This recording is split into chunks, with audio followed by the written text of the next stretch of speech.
They're looking to be married, spouses. This is what I say. Look for someone who is an example of a young believer. A good example.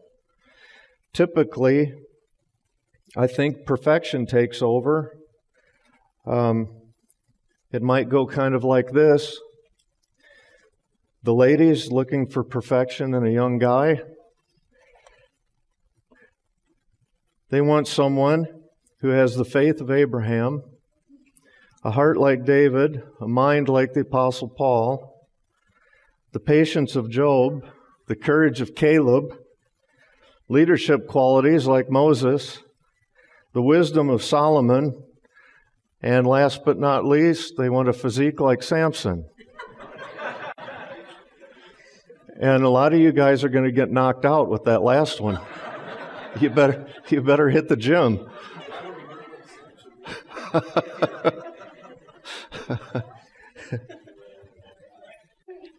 And the guys, whenever they're looking for the perfect spouse, they want a Proverbs 31 woman on steroids. They want the submission of Sarah. I mean, what guy doesn't want a wife that calls him Lord? They want the intelligence of Abigail, and then on top of all of that, they want one that is so beautiful you've got to lie to keep from getting killed. Now, you know I'm just being funny right there in an odd sort of a way, but my point is, rather than having all this perfection that no one lives up to, look for someone who's an example of a believer. My wife and I have been married for 40 years,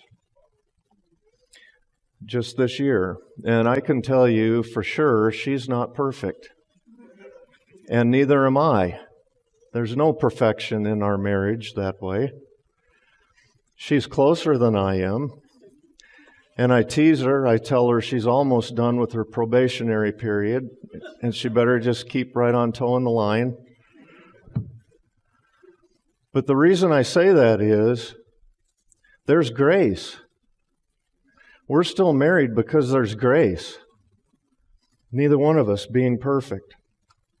Be an example. Look for an example. And how is that example displayed? Well, we've got them listed right here in this verse. Speech.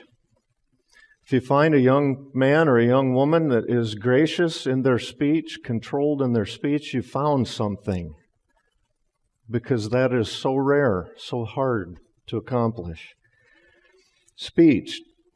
Paul told Titus, sound in speech above reproach so that the opponent will be put to shame, having nothing bad to say about us. That is, you won't be able to say anything bad about the bad things we say.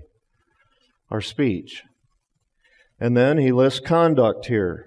Speech and conduct. I'm in verse 12. Conduct. It's all over the news. Public misconduct. This guy is being accused of misconduct, or that one, in high places. Misconduct. But here it is, our conduct on display. Proverbs 20 and verse 11, it is by his deeds that a young man distinguishes himself if his conduct is pure and right. See, these are good qualifications for a spouse. Find someone who's controlled in their speech and in their conduct in the same way, and you find something. There's all kinds of unwholesome speech out there.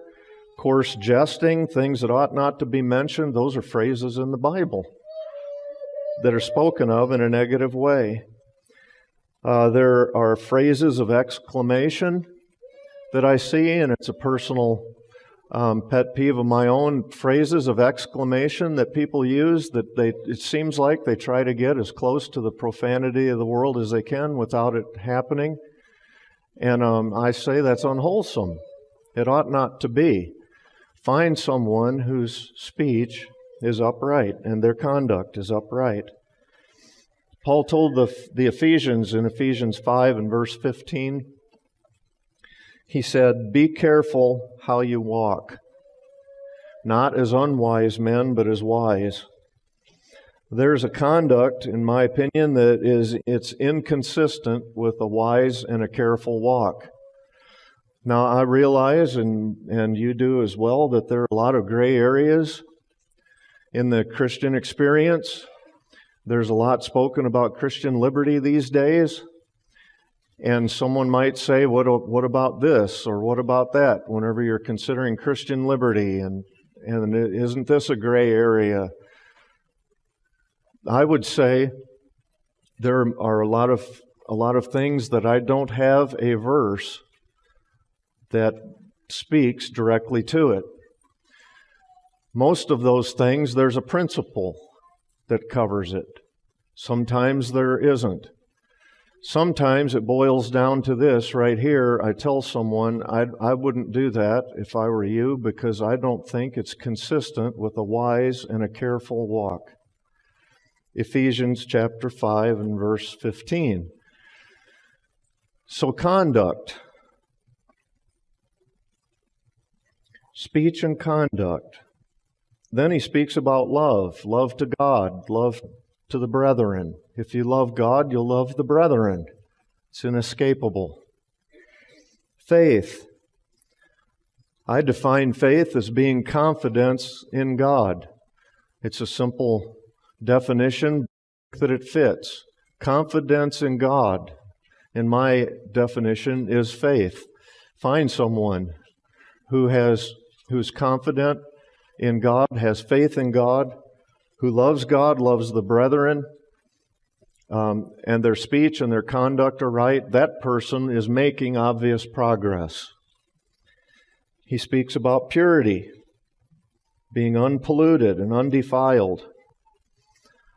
I believe that to be scruples in things regarding things moral, pure motives. So whenever you look at a list like this, let me see, there's 5 of them. Speech, conduct, love, faith, and purity. Be an example in those things. If you were to find a young person that was being an example in all of these ways listed right here in this verse, you might say that person is mature.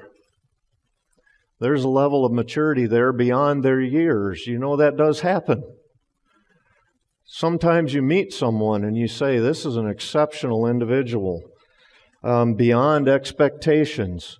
There are achievements made by young people. In my studies, I discovered that Napoleon led the army. He commanded the army of Italy when he was 25 years old. Achievements do happen to young people.